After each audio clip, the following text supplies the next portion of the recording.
Welcome back. This is Jeff Hicks, curator of the Strange As It Seems archives and grandnephew of John Hicks, who created Strange As It Seems back in the late 1920s. I've been going through recently all these boxes of proofs that I found in the back of the file cabinets. Most of them were typically in subject. We've done episodes recently on weightlifting and ice skating and so on. But these stacks of proofs were really interesting to me because they were just jumbled in the back of the file cabinet.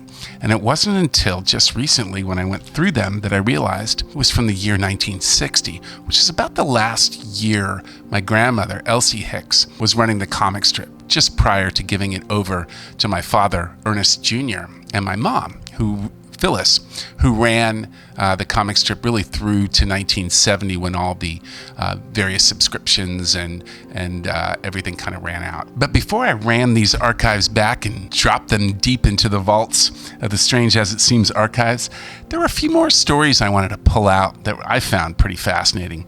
One of them that I looked at here was the greatest strike in history. This started in 1934, where John Hicks did it. It looked like Elsie carried it again a few years later, but really a fascinating time in Roman history. The plebeians, who were the common people of Rome, staged the greatest strike any nation has ever known. In the 5th century BC, they basically walked out on the ruling patricians. They aimed their walkout against them, and, basically the existing laws, and they won their point. Here's how they did it. Rome was ruled by the Senate, a political body of about 300 men, chosen by the consuls of the patricians, or the ruling class. The common people, or the plebeians, were barred from office and political power at this time. So laws proved so oppressive that in the year 494 BC, the common people decided to walk out on the patricians. A general strike was called, and everybody started to march out of the entire city to start a new city of their own, crazy enough, and to leave the rulers with nobody to rule but themselves. With no alternative, the patricians gave in to the people's demands. They gave them the right to be represented by the tribunes, with the power of veto over any acts of the magistrate. Other reforms to follow gave the commoners the right to intermarry with the upper class, the right of an assembly of their own, and other advantages. All in all, the strike was a big success. Fascinating history I didn't know about Rome, strange as it seems. And another really fascinating story that my family loved and printed often over and over again was the tulip craze of Holland. My grandmother, Elsie, published this in 1960, kind of the end of March, about the tulip craze of Holland. During the 17th century, tulip bulbs were sold at auction. Prices soared. Rare varieties brought literally thousands of dollars. And then overnight, the market crashed, and it took years for the Dutch to recover. But we see it here in 1935, published that. Here in 1932, John Hicks publishes a story about a $1,500 breakfast. Apparently, a tulip bulb valued at this amount was eaten by a sailor who thought it was an onion. After the introduction to Europe, tulips became so popular that they developed into a craze. Rare bulbs brought fabulous prices, and the demand became so great they were dealt on the stock exchange of many large European cities. And a single specimen, Semper Augustus, sold for $2,700 at the time. Amazing. At the height of the craze, an amusing incident happened. A sailor had been presented with a fish by an Amsterdam merchant in return for a favor. On his way out of the store, the sailor pocketed what he thought was an onion to complete his breakfast. Too late, it discovered that the onion that he had been eating was a precious bulb. The seaman was imprisoned, and the merchant was out. $1,500. Amazing. The craze became so wild in Holland that it caused a depression, and it was years before the country recovered its economic balance. Again, in 1932, the Semper Augustus tulip was once worth 250 times its weight in gold. Truly a fascinating story that actually, it looks like in 1940, John Hicks turned into a radio show. I haven't come across this one yet. It's called The Flower That Nearly Wrecked a Nation. But I have the transcript here. I've been collecting and finding all the various radio shows that I can find, and check it out below, the Strange As It Seems Classics. I've got 1930s film shorts by Columbia and Universal, and also radio shows done by the CBS radio network. But looks like they did a fascinating radio show with the transcript here about the tulip craze of Holland. We'll do my best to find that episode, and when I do, I'll post it below. But I grabbed a bunch of other really interesting stories about culture and different societies around the world. Here we have the origin, interestingly enough, of the name Venezuela was actually Spanish for Little Venice. So apparently Alonso de Ojeda, who was an explorer of South America, he found natives living in houses built on poles over the water, and that's how he named Venezuela Little Venice. This is back in 1499. My grandma published this in 1960, and quite a few times before. It looks like Ernest Hicks published this back in the 1940s. Actually, a couple of times, it looks like, back in the 1940s. Fascinating. Another really interesting tradition called the Ordeal of the Cross came across. Lots of illustrations of this, but apparently in medieval Europe, trials were held, and they would stand the plaintiff and the defendant in front of crosses with their arms extended, and the first to lower their arms lost the case, strange as it seems.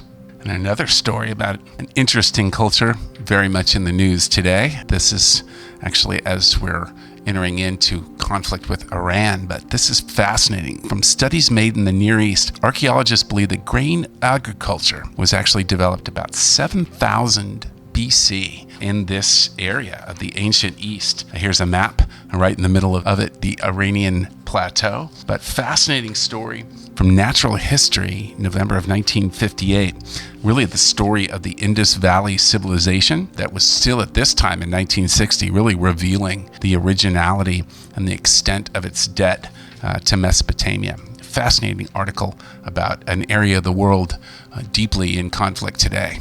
And a few more tidbits from the cultural facts of 1960, but ancient Egyptians apparently poured perfume on the heads of their guests when they arrived to a party. We published this a couple of times in the Hicks family archives. Do you know at one time it was actually illegal to go barefoot in Portugal back in 1928, according to an official decree? Crazy. Here's an interesting custom that my grandma Elsie published in September of 1960. A custom among the Navajo Indians basically forbids a man to speak to his mother-in-law, and another decrees that a newly married couple must live with the bride's parents. Crazy. Apparently, this goes back to Elsie published this earlier in the 1950s, but that custom was based on a superstition. It's believed that if one should look upon the other, a son to his mother-in-law, they both would become blind. Strange as it seems. And here's the proof from the United States Department of the Interior, Bureau of Indian Affairs, from June 23rd, 1952. In response to your letter of June 18th, we wish to advise you that there is a custom among the Navajo Indians which forbids a Navajo man to meet or speak to his mother-in-law. The custom is based on a superstition that if the two should look upon another, both would become blind.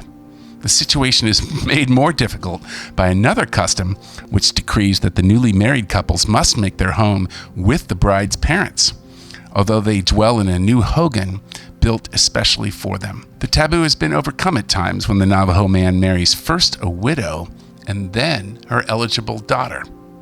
In olden times, the Navajos were polygamous, and people familiar with the Navajo Indians say that even today, a second wife is not rare. The information officer, M.M. Tozier, from the United States Department of the Interior, Bureau of Indian Affairs.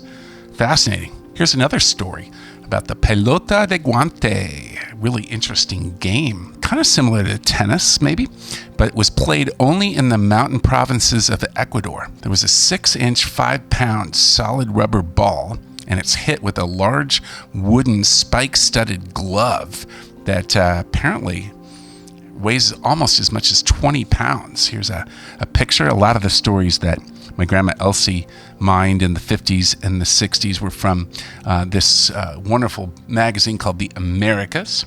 But really fascinating, some great pictures, photographs here of the amazing game of Guante. Fascinating. A last story that I pulled of interesting cultures around the world that my grandma featured. Actually, this was late October 59, but the mystery people of Europe. Every Basque, this is the Basque culture in Spain, every Basque is a noble by birth. Fascinating. No one knows to which race they belong, where they came from, or even how their language originated. Amazing. Really fascinating culture. The Basque people from Spain. As so far as can be determined, the Basques are an entirely distinct people, related to no other race, living or dead. Where either they or their language originated is a complete mystery. Attempts to trace the history of the Basques has resulted in many fantastic theories, one of them affirming that they are survivors of the legendary lost continent of Atlantis. Basques call themselves Esqualdunacs, which means clear-speaking people. Their spoken language bears no resemblance to any other language in the world. They have no alphabet of their own. Interestingly enough, they use the Roman one.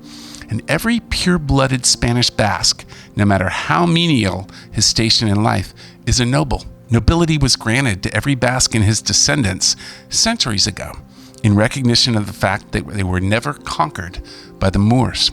Until rebel General Franco's troops fought their bitterly contested way into Bilbao several months ago, this is obviously from the 1930s, the Basques held a record of never having suffered an invasion. Fascinating people, the Basques of Europe. And a final couple of tidbits I pulled from this box of the 1960 archives.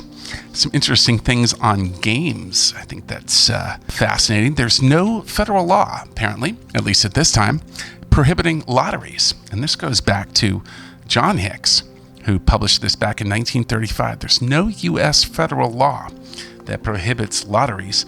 In fact, we have quite a bit of proof here. We have the Post Office Department Office of the Solicitor, which was, as John Hicks was trying to get proof of this fact, in reply to your letter of the 13th instant, in which the chief inspector has referred to me. Apparently he wrote the Post Office Department chief inspector first, who said, you know what, I need to refer that over to the solicitor. And the solicitor said, I have to advise you that the operation of a lottery as such is governed by state and local laws rather than the federal statute. However, the use of the mails for the transmission of any matter concerning a lottery constitutes a violation of Section 213 of the United States Penal Code, a copy of which is enclosed herewith. And yes, they actually included an entire copy of the Penal Code here from the Chief Office of Inspector. Fascinating. Another game, the game of 10 pins, actually involved originally from the game of 9 pins. And what happened was kind of interesting. This is really how bowling was developed.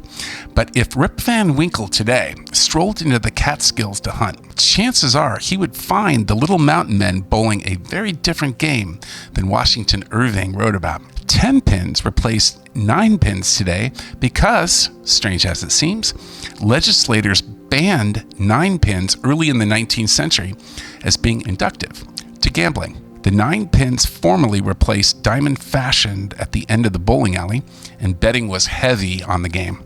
So Connecticut and New York prohibited the game by law, so sportsmen added another pin and changed the game to its present form, which was legal, strange as it seems. And the final fact about games, fascinating, backgammon was once forbidden to anyone under the rank of knight during the Crusades. This was by order of Philip II of France. Fascinating. Backgammon was also illegal, unless you at least had the rank of knight. Strange as it seems. So that wraps up this episode with more fascinating stories and facts and tidbits from the archives collected in 1960 by my grandma Elsie from the Strange as It Seems lore. Please hit the bell to subscribe, like, follow, comment, post, drop me a line, and stay tuned for more fascinating stories coming soon here at Strange as It Seems.